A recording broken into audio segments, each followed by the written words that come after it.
Look at this question. P implies Q, R implies not Q, and then R is given to be true. What can you conclude from these three statements? Well, observe deeply. R is given to be true, alright, which means R is true. Let me write 1 on top of R to denote that R is true.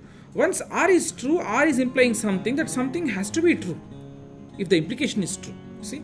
So not Q is true, which means not Q is true means what? Q is false. So when Q, not Q becomes 1, Q becomes 0.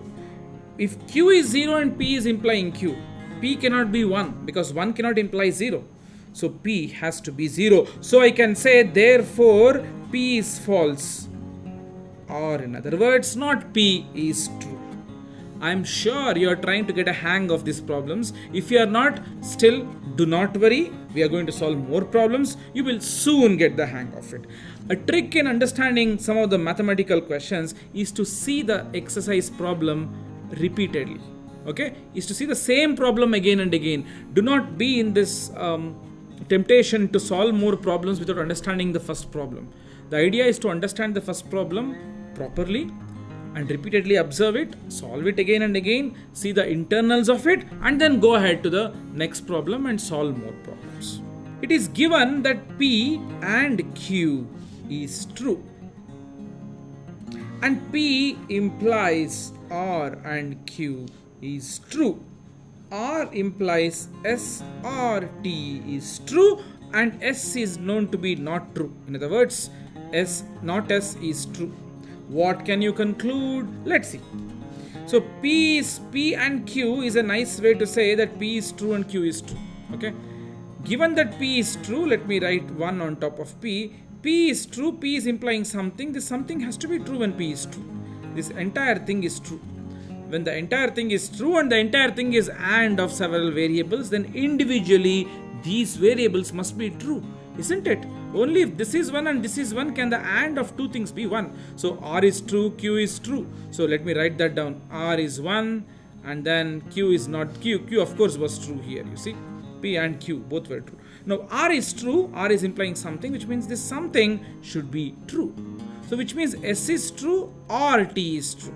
I don't know which one is true. But then I have some information sitting here. Do you see? Not S means S is not true.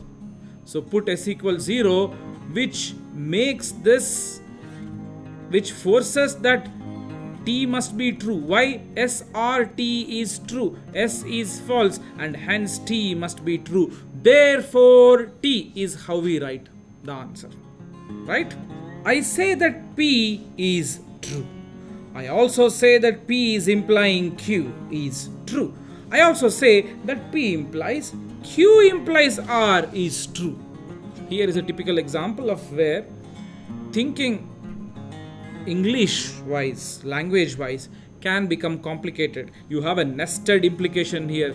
P is implying some other implication. Now let's see what we can conclude from this. It's so non-trivial. At least I am now stumped. I have no clue how to proceed with this problem at the first look of it.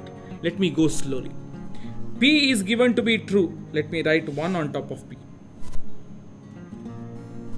P is implying Q. So P is given to be true. P implies Q is true, which means Q has to be true. I put 1 on top of Q. So I repeat, the way we are arguing is always this. Whenever an implication is given to be true, here the question is, these 3 statements are true. These 3 logical statements are true. Okay? These 3 Boolean expressions are true. P is given to be true. P implies Q is true. We cannot question what if P implies Q is false. That can never happen. That is given to you. Everything above this horizontal line is given to you. P is true. P implies Q is true. When P is true and P implies Q is true, Q should be true. Is all that I am saying. That's all is the point in all these problems. Okay? Fine. Let's go ahead. So P was true. Q was given to be, we inferred that Q should be true if P is true and P implies Q. Now, P is implying something. P is true. So this something has to be true. This something has to be true and Q is 1. See, if Q is 0 and you say something has to be true, R can be 0 or 1. right? 0 implies 0 is true, 0 implies 1 is true. But given that Q is 1 and Q implies R is 1, we know for sure that R is indeed 1. So I say therefore R is 1, which means therefore R is true, and this is my inference.